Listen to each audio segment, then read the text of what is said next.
Okay. Hello, everyone. I am Matt Bubbers, car critic and columnist for the Globe and Mail. I'm very happy to be here with all of these brilliant panelists, all of you in the audience. Thanks for coming. We're going to talk about the future of car dealerships, both kind of the existential threat to some of the traditional sales models, but also the potentially huge opportunities for dealers and brands that do embrace the electric future. Um, but before we get to that, I'd quickly just like to ask all our panelists to introduce themselves, and I'll start with Silvia right here. Good morning, everyone. Thank you for inviting me on the panel. I'm really happy to be here. I'm Silvia Carfora, and I lead the Weis Group. Our company works with automotive OEMs, rolling out their corporate identity image programs across the dealership network. That's the design of the dealerships. And we also assess brand standards to ensure that the dealership network is meeting the brand and representing the brand consistently across that network, be it in the look and feel of the facilities, processes, and readiness.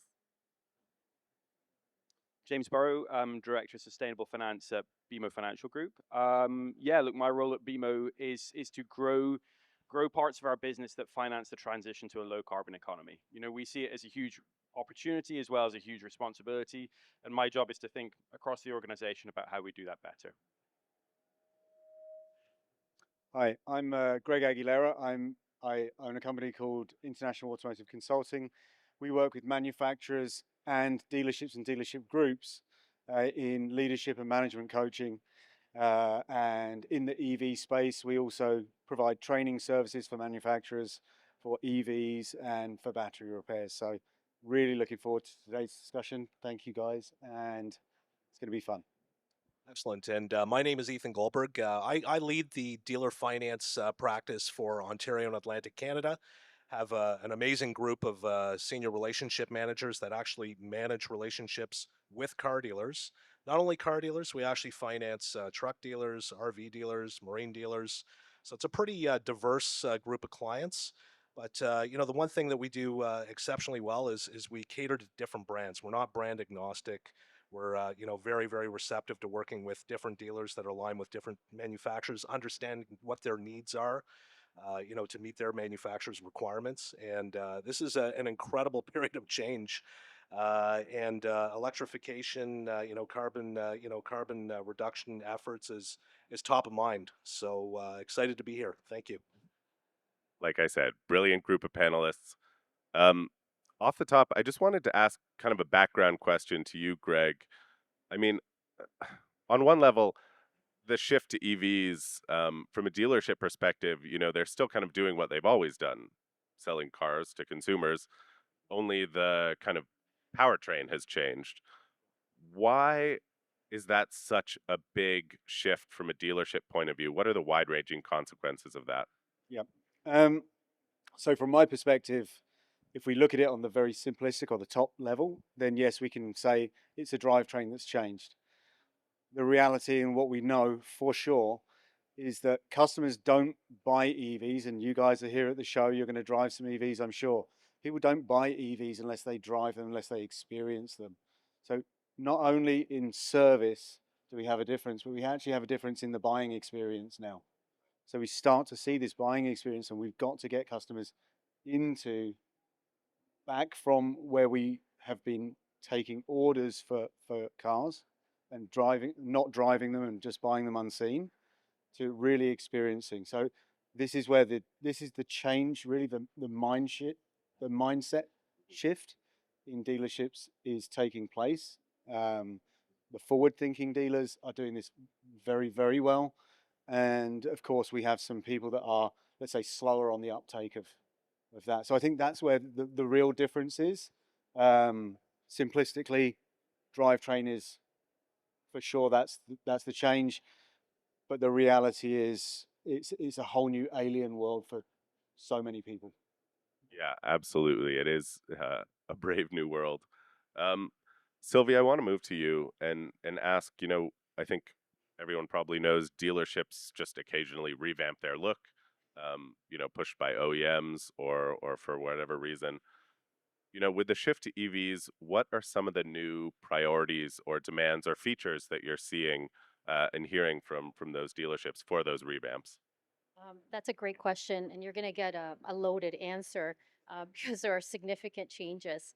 If you think about when we design these spaces, they're almost like living, breathing spaces. They have to accommodate the customer journey, and the dealerships are becoming much more customer centric than they ever were. And so it's not just about aesthetics, but it's really to enable a process and interaction between the customer, staff, the product, and the brand. And so that means it's a big investment for the dealer to do a refresh just generally. Layer in EVs, and there are definitely some new priorities we have to look at. And right off the bat, we start looking at, does the dealership have enough electric capacity to stay relevant, to be able to sell and service the planned volumes of EVs that they're going to be needing to transact with? And that might mean a transformer upgrade in some instances. In other cases, it might mean accommodating on the lot battery storage solutions or solar canopies. And so you start thinking about, how this influences the design of that dealership in that space, in that site, and as well as the circulation in the lot. We have um, the quarantine zones that have to be a safe distance from the building, for example. So now you start thinking about, okay, the circulation, not just of parts and delivery trucks, but, the charging clusters for customers and for dealership use, how that customer journey gets impacted by all of these elements we didn't have before. So from a lot in, there are a lot of new changes. We're also looking at, inside the dealership, the electrical room is not an afterthought, something that you think about. Oh, but we'll have a server and um, you know, a, an internet box. Now, this is something that is very strategic. They're much larger, so you have to accommodate this. They have to be positioned strategically so that they're closer to the transformer coming into the building. All of these things are new. And of course, the service shop has a lot of different changes in terms of layout and how it's outfitted to accommodate the new processes and safety requirements of EVs. You can start thinking about how all of this affects the customer experience because the processes that have to be enabled just because of the EV are now changing. And so that changes the workflow, and the space has to accommodate that workflow. One thing I just wanted to add about power, we also want to look at future proofing the facility to make sure that you have the right conduits now so that you can have the number and the type of chargers later on that you need. And when you're doing that, you're also having a conversation around sustainability because we don't just need more electricity to charge the EVs, but these buildings will require, we'll have more equipment that needs to run on electricity, so we'll have higher needs there.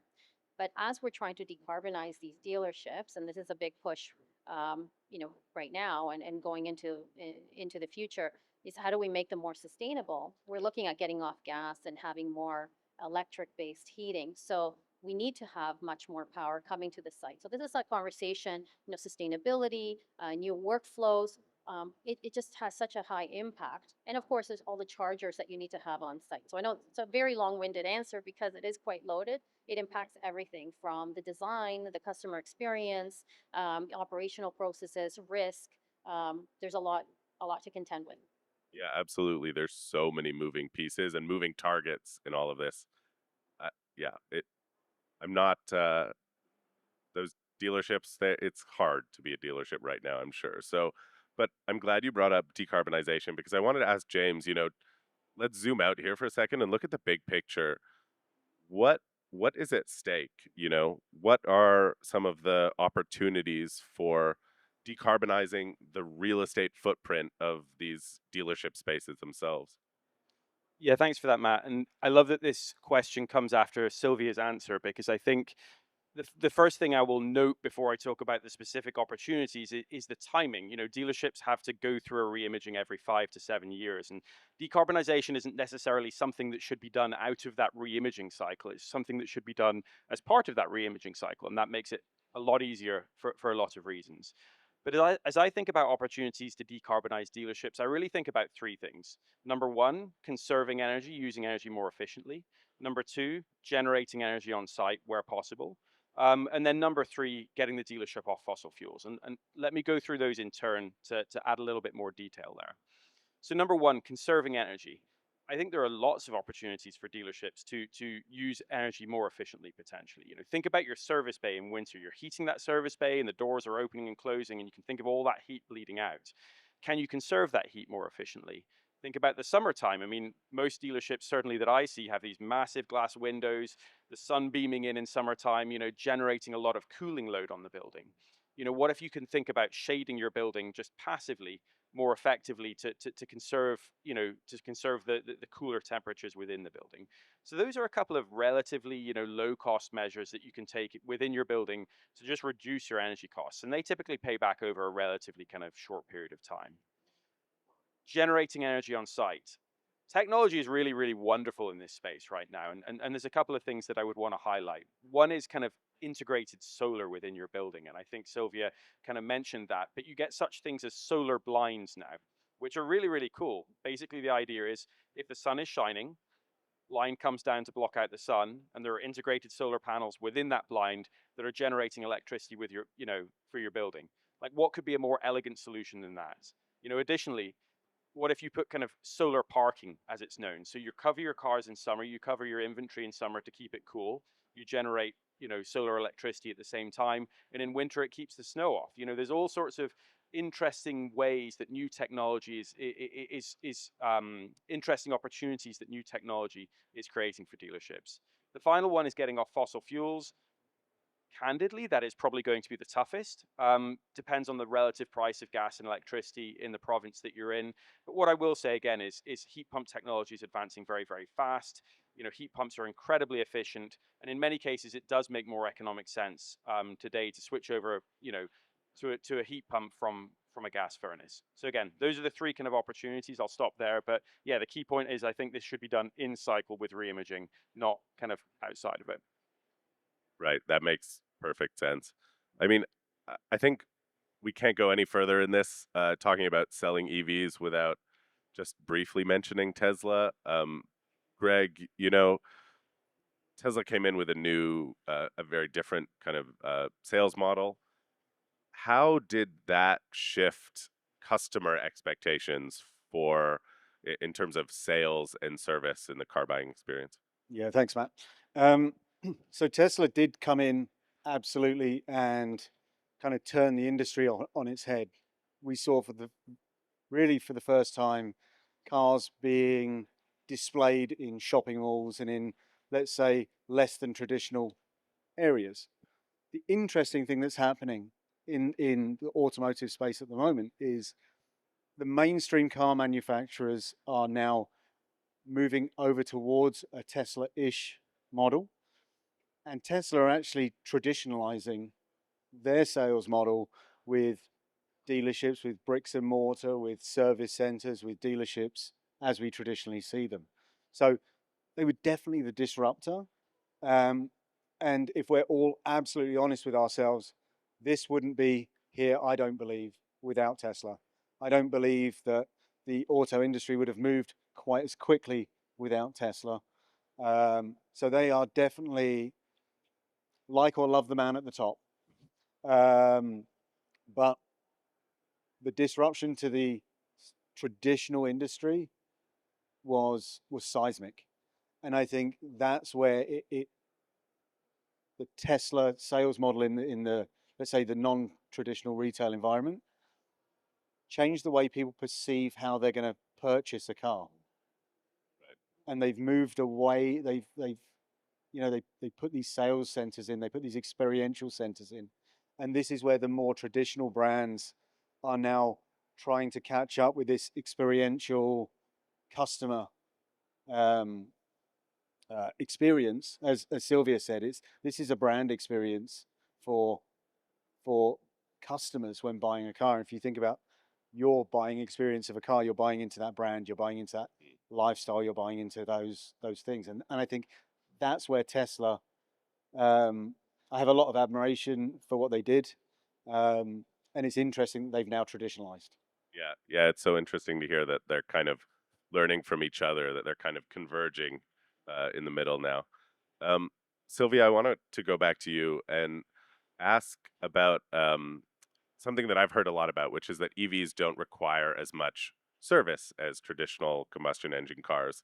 So, given that, what are you hearing from dealers or OEMs you work with in terms of maybe repurposing some of that space away from service to something else? Or is that not the case at all? I don't think that's the case. And I'll explain Why? why. If you think about, Tesla's now expanding their service capacity. It was not a consideration earlier when the cars were new on the road. As the fleet is aging, there's going to be more of a service requirement, even though they don't come in for service as often. Um, but when we are servicing EVs, we need more space in the shop to do that. If you think about the clearance that we have to have around the service bay to swap out that battery, you might need a flat bay next to it to make sure that you can have a space to place that battery.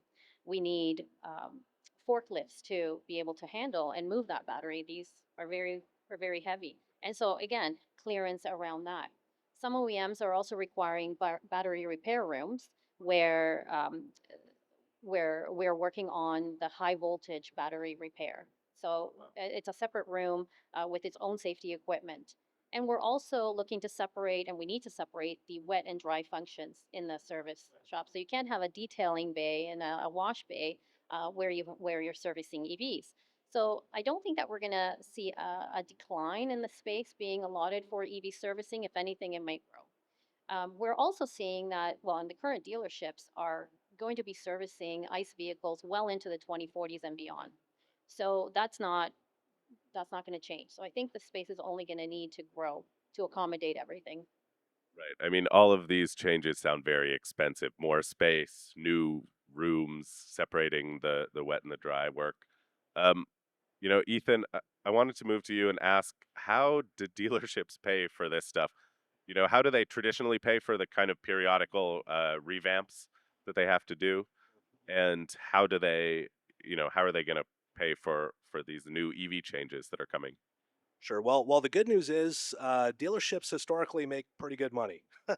So there's lots of cash flow that's available, but there's a couple of ways you have to look at it. So there are dealers that actually own the real estate, and then there are dealers that are actually leasing their real estate. So there's a couple of different situations that you have to tackle. It's a little easier when the dealership owns the real estate. Typically, there's a fair amount of equity that's been built up in their property and their land that they've owned for a number of years. If they're going through a refit or a refurbish or a reimage, chances are it's an older building. That again they've either deleveraged, they've paid down the debt over a period of time because of the dynamics in the real estate market. I mean, values have been increasing over the years, so often there's equity that can be unlocked, and once the building is completed, the investment is made, the value of the building tends to increase as well. So the banks often have a very favorable outlook on the dealership space, the dealership industry. It's been a relatively low risk asset class. So there's a high level of confidence that dealers will continue to be profitable and will make money and be able to pay back the loan. On the other side of the equation is you have dealerships that actually lease their properties. That gets a little bit more tricky. Ultimately, still, you have to be comfortable that the dealership itself is going to continue to generate a sustainable level of profits. And then the equipment itself that they're going to install or invest in the real estate, attached to the real estate, but they'll own it, what they refer to as leasehold improvements. It could be furniture and equipment. There are often opportunities for banks, leasing companies to step up and actually provide that financing for them. So they'll pay it off over a period of time. They don't have to pay for it immediately out of their cash flow. One thing that COVID did do, though, is it generated tremendous amount of cash flow for some dealers. They're actually sitting on a lot of liquidity, so it's fairly easy for them to kind of digest, a one-time investment and pay for it just with their cash that's on hand. That could change. The industry is margins are compressing with some brands right now, so it's not quite as lucrative as it was. I'd say 2021 was probably the peak year for the most part. We're starting to see margins kind of normalize right now. But the one thing that a lender is going to do, they're going to take into consideration the efficiencies that are going to be gained by the investment, which actually might increase the cash flow from the dealership itself. If the building is very inefficient, they're spending a lot of money on maintenance, repairs, inefficient usage of energy. by making these improvements, it's actually going to improve the underlying profitability of the dealership. And that's additive not only to cash flow, but to the value of the dealership as well. So if a dealership is more profitable, dealerships tend to sell on a multiple of earnings. If your earnings are higher because your building is more efficient, which costs you less money to maintain, it all goes to the bottom line. So it's very, very positive for dealers. I mean, dealerships though must always be trying to minimize their costs, right? Yes. And so doing a lot of this work to decarbonize the real estate footprint, like James talked about, it is going to be expensive. So, James, I'm curious, how do you kind of convince dealerships of the benefits, show them that it is worth the effort and the cost ultimately in the long run? I think for some measures, it's not actually that difficult to convince them of the benefits. In my previous answer to your previous question, Matt, I outlined kind of three things that dealerships can consider: conserving energy, generating energy on site, and unhooking themselves from fossil fuels. Certainly, for the first two of those, conserving energy and generating energy on site, those have immediate and real economic paybacks. So it just takes a vendor or an organization like Weis to come along and actually help dealers understand those paybacks. So I would say that in many cases, there is not a juxtaposition between, saving money or even generating money and decarbonization. I will admit that when it comes to decoupling from fossil fuels, right now, sometimes that is a more difficult conversation. I think that will be easier in time as the costs of heat pumps decrease and potentially the cost of gas increases or becomes more volatile. So, I think that will become easier in time. But the point is, just like the transition from ICE vehicles to EVs, this is not something that dealerships need to do all at once. It's not a question of, am I burning gas and becoming incredibly energy inefficient, or am I a net zero dealership right now? It's, dealership by dealership, understand what the low hanging fruit are, understand what the, longer term problems are, and come up with a plan as to how you get to a decarbonized state by say 2040 or something like that. It's not all or nothing, right now. Yeah. I wanted to ask Greg, you work with a lot of dealerships too. So from your perspective, how receptive are dealerships to some of these big and potentially costly changes Yeah, that we're talking about? I love the way I get the good questions. I think, I think for me, dealerships fall into a kind of a couple of categories. We've got the dealerships and the dealership groups to think about their customer and customer experience, and those are the guys that aren't reticent to spend or to invest in the property or their team or their staff. Um, then we have some of, and a smaller percentage, actually a very small percentage, that will argue and fuss and fight about every investment because they haven't yet seen it. And some of the work that we do with dealerships and dealership groups is and as Matt, as you were talking about, and as Silvia was talking about, putting this infrastructure investment in. What we do is we work with the dealership groups to help them to make it pay on a daily basis because their operations do change. It's simply not.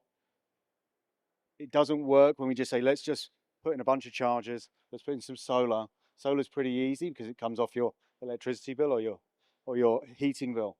Whereas putting a charger in, and we're not assigning those costs to those kilowatt hours to each of the units, we're not assigning those correctly to the departments.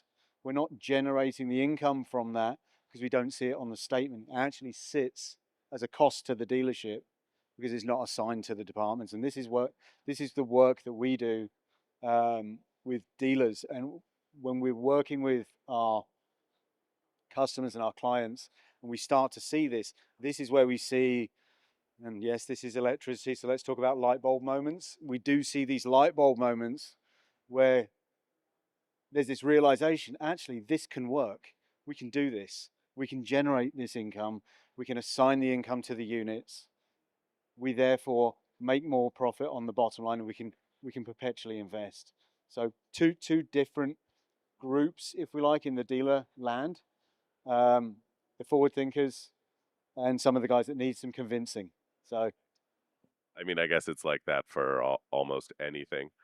But So far we've talked a lot about the spaces themselves and the changes coming to the spaces themselves, but the locations of dealerships are also going to be shifting. And as I think Greg mentioned, so, Sylvia, we've seen dealerships have pop-ups in malls, in downtowns, kind of mixed in or next to fashion retail, even repurposing event spaces to try to maybe engage customers beyond the usual car buying cycle. Do you think that's a trend that we'll see continue, these non-traditional locations? Absolutely. I think if you think about the traditional full function dealership as a one size fits all, it's not necessarily the best way or the only way that a customer wants to interact with that brand all the time.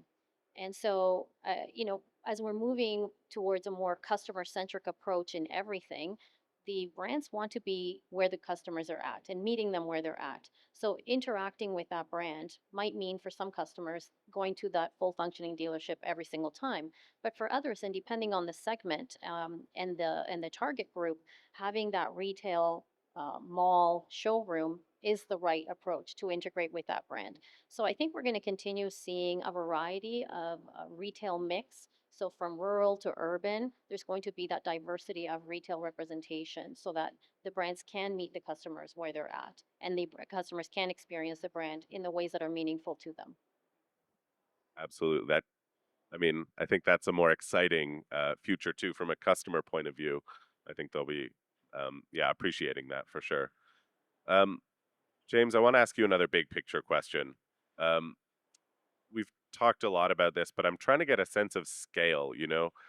What what's at stake here when we're talking about decarbonizing the real estate footprint of all these spaces, but real estate in general too. If the goal is decarbonizing, getting the real estate footprint to decarbonize, is that on a similar scale as the shift from combustion cars to EVs? How would you rate it? The short answer is yes, it is on a similar scale. If we wanted to get very, very technical, real estate is ever so slightly less than transportation, as a factor in Canada's overall emissions footprint, but it's in the same sort of zip code. And the one thing I will say is that's reflected in the fact that regulation is coming around real estate. And that regulation isn't going to be federal, it's going to be at the municipal level. But you can already see with Canada's largest municipalities, and I'll pick out the example of Toronto and Vancouver, what they are starting with is they're saying, right, for the larger buildings in our footprints, as of 2024, you will have to report on your carbon emissions. And as of 2026, if you exceed, a cap on your carbon emissions by a certain amount, you will have to pay a permit to emit, otherwise known as a fine. So yeah, in terms of total magnitude of emissions, real estate is very similar, and that is reflected in the fact that regulation is coming at the municipal level. Thank you. Yeah. I want to talk about another kind of story that we've seen in the headlines a lot, which is the shift to online sales. This was a pandemic thing. People couldn't go to brick and mortar retail. A lot of dealerships kind of accelerated their shift to doing business online. Um, Greg, do you think that's something that will continue, or will they completely kill off brick and mortar, or will there always be a place for that kind of traditional physical, in-person car buying experience? Great question. Okay, so I was going to do, I was going to kind of do the same and say simple answer, yes. It's not a simple answer. It's actually a quite a big question. Um, if we look back and we take 10, 15 years ago, all of the evidence was suggesting that customers are moving to a more online experience. Actually, the latest reports are coming out that has actually slightly shifted back towards customers coming into a dealership. And if you think about your EV experience, just the people in the room, you want to drive that car, you want to touch, you want to feel it, you want to see it, you want to smell it, you want to taste it, and you want to touch it. So the reality is there will always be a space for bricks and mortar. Where I do believe the shift, and I think Silvia touched on this about being a brand experience, and we see as a good example, if you haven't looked at it, look at Rivian's new store in Los Angeles. It's a repurposed old building, but it is completely experiential to the brand. And I think that's where dealers and dealer groups, and we've got some fantastic brands in automotive. I mean, we've got everything from Mercedes-Benz being the oldest car manufacturer, Ford. We've got all of the big manufacturers with some great heritage and some great history. And customers want to feel and touch and taste this stuff. So it's really keen at this point that we build those processes now in dealers that welcome customers. But I think what we'll actually see is we'll see this blend. We'll see this blend of configuring your car, let's say online, and we've all done it. Every one of us has done it. We see a new car come out, we jump online and we go and pick your favorite color. We all do that. But that's where the consumer now has so much knowledge at their fingertips. They're walking into the dealer and they're saying, just sell me this car. I want this car. And it's now for us to remove any friction points on that buying experience for customers. Get them into the car, get them into the experience of that vehicle and the brand. And when we do that, I think then we will see a very blended version of a sales experience and actually quite an efficient use of the sales experience and service as well. So Thank you. Yeah, absolutely. I'm kind of happy to hear that the bricks and mortar experience will still be there. This is kind of exciting, right? Going into a dealership. But speaking of the dealership experience, I think it's pretty safe to say for a lot of customers, for a lot of anecdotally people I know, they don't like going to a dealership. It's not something anybody raves about or recommends to their friends, kind of thing. So, you know, um, Silvia, I want to ask you to kind of end on a bit of a more optimistic note here, and there will be a moment for questions. So if you do have questions, there's a mic back there, and you can, yeah, please line up, ask away. But Silvia, yeah, what is a kind of utopian vision for the future? You know, looking into the future, how dealerships, how car sales could work. Paint us a picture of kind of a best case scenario. Okay, fun. And we have the bankers in the room, so I'm assuming money is no object. Money's no object. Okay, great. Then we can really play. Picture it. The dealership of the future is carbon neutral, embodied carbon and operational carbon. We would have renewables on site that can power the building and the operations of that facility, as well as all the EVs in inventory and in service. Fast chargers that are accessible to staff, customers, and the public. And the technology always works. And if there's an app, that app works too. And you have one app to rule them all. Long way to go. Long way to go, but it's utopia. And charging is convenient because we have solar canopies that are charging those chargers. So it's convenient, rain or shine, to be able to charge your car. So looking at the experience is already a little bit better. From the lot in, the spaces are modern and sleek, open and inviting, and modular so that they can be used for community events, brand experience events, as well as new vehicle displays. And we're going to be marrying a little bit more technology into that experience and having immersive experiences, augmented and virtual reality, to be able to integrate the experience with the product, the education of the product, the brand experience, even test drives could potentially be done by some if they choose to be done through augmented reality. That could be something. And so if we think about the dealership of the future, it does really marry technology, sustainability, and customer experience all in one. Wow, I mean, yeah, virtual reality test drives. That sounds, I'm not sure if I'm feeling queasy already just thinking about that, but it sounds like a video game. I'd try it for sure. Are there any questions at the back? Anybody? Yeah, please just step up to the microphone and ask away. Great. I have a question for BMO about EV financing versus ICE financing. There's quite a gap today when people go to buy an EV. 4 or 5% difference, much more difficult to get financing. And on an 80 grand vehicle, that wipes out all your fuel savings and maintenance savings. And I understand from a lender point of view, they're new vehicles, the residuals are hard to determine. So you take the conservative approach. But on a monthly payment for people, they are guaranteed to pay more for maybe future savings. So this is a real problem for our clients that look for EVs. Is there any changes coming you see in finance? Okay, so that's an excellent question. I would love to be able to answer it from a BMO point of view. The one thing that BMO has done, we no longer actually participate in retail auto finance. But having said that, I'm quite intimate with the challenge that you're referring to. Here, you nailed it. The challenge is residuals. And, my view is I think in order to level the playing field and, get that payment closer to what a nice vehicle would look like, I think the manufacturers actually have to step up and subvent the programs. What they're going to have to do, they're going to have to take the position, that if they want the EVs to be affordable, either they're going to have to produce them in a different fashion to bring the price down, which I believe the manufacturers are looking at ways to bring their costs down as the technology gets better. But I do think that the solution at a high level is I think that the manufacturers have to step up with very attractive financing programs, whether it be lease or purchase financing. I'll use VinFast as an example. So VinFast is in the process of trying to enter the North American market. I think they've actually had to adjust their approach to the market several times. And if I'm not mistaken, their pitch to the market now is a very affordable lease price. And that's how they're trying to compete and move on volume.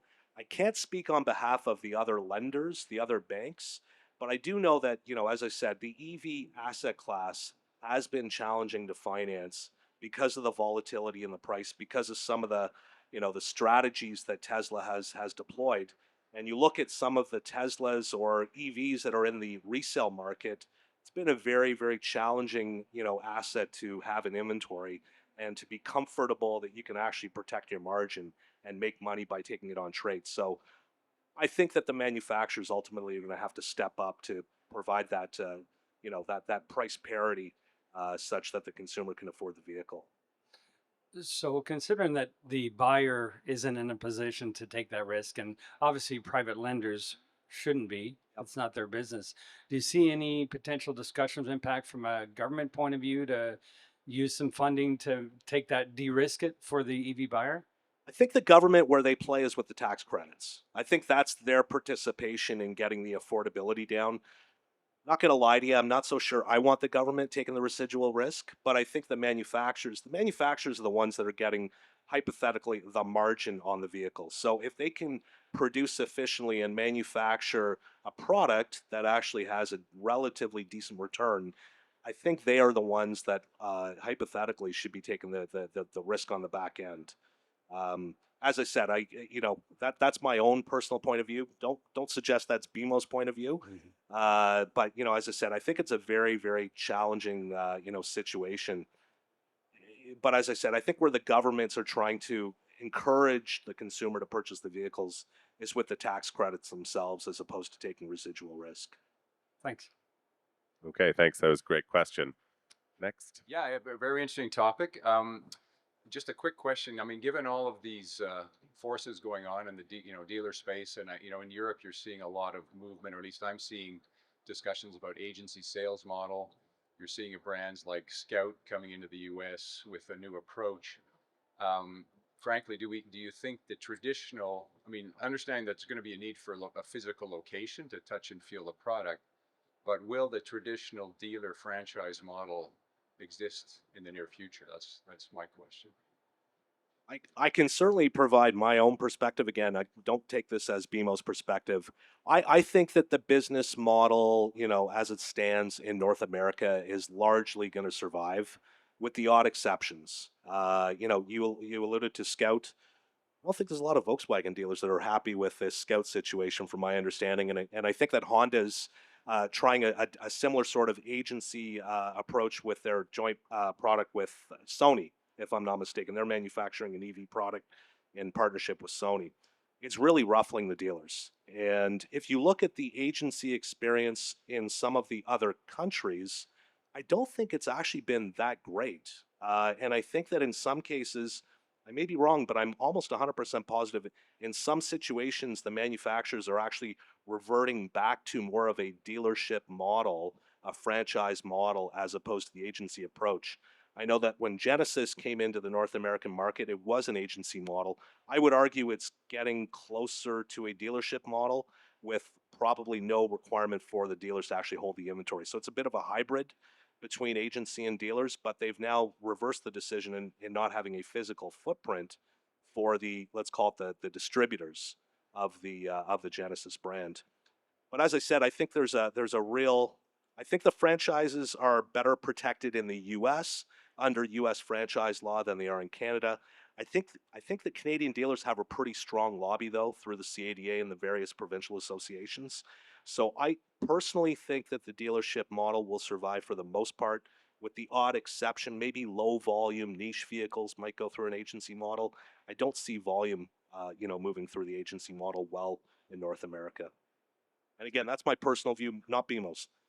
Did anybody else want to jump in on that? Sorry, Greg, you had a. Yeah, I think it's a brilliant question, but I think there's a very clear distinction I think we should make is the dealerships and dealership groups that are on board with their manufacturers and working with manufacturers. That's a bright and shiny future. I think when we get into some of this, and let's say our cousins down south, NADA, I think when we start getting into this juxtaposed to the manufacturers and what the manufacturer and the brands are trying to do, I think we then end up in this quite a slippery slope. So I think that dealerships will continue, but I think the ones that will survive are the ones that are working with their manufacturers for a brand experience and a customer experience. The groups and the dealerships that are standing and complaining or not investing in their facilities or not investing in upgrades to the facilities, I think they're the ones that will start to struggle as we see this agency type model starts coming to the mainstream. So I think, brilliant question. I think dealerships are here to stay. In North America and in Canada, I think the resale model is very, very strong. It's not quite as strong in Europe. As you can probably tell, I'm an import. I am originally from the UK, so I know the European market actually quite well. So we have quite a stronger resale or reseller model in North America versus the UK and mainland Europe, and it's new for them. So for us, I think we're good. But I think it's time that dealer groups, we all just put down the shields and the swords and we just work together and build a great brand experience and provide vehicles and transportation for our customers. That's my personal view. I would say that's my personal view, not the view of International Automotive Consulting, but I can't really do that because that's my company. So Okay, we've just got 2 minutes left. I wanted to quickly see if we could get in one last question from the audience. Please go ahead. Good morning, panel. My question is twofold. Number one is that to which extent or to what extent are car dealerships involved in this carbon credit ecosystem? Because yesterday, infrastructure builders like EV, those who are building EVs are incentivized and they will get carbon credits, and how they do with it is up to them, number one. So what's the involvement in that ecosystem of carbon credits? And number two, to which extent can car dealerships advocate for cascading or trickling down the carbon credits to the end user? Other than the tax rebates, which is good, $5,000, but then the whole thing about the maintenance and everything, it's really a decarbonized lifestyle, as you said, right?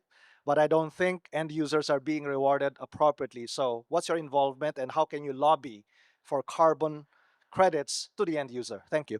Okay, who can answer that in 30 seconds? I think fairly minimal right now. There's various technical reasons for that, but I think pretty minimal. And given that it's not going to flow down to the end users, that may change as markets stabilize in the future, but not at the moment. Okay, much less than 30 seconds.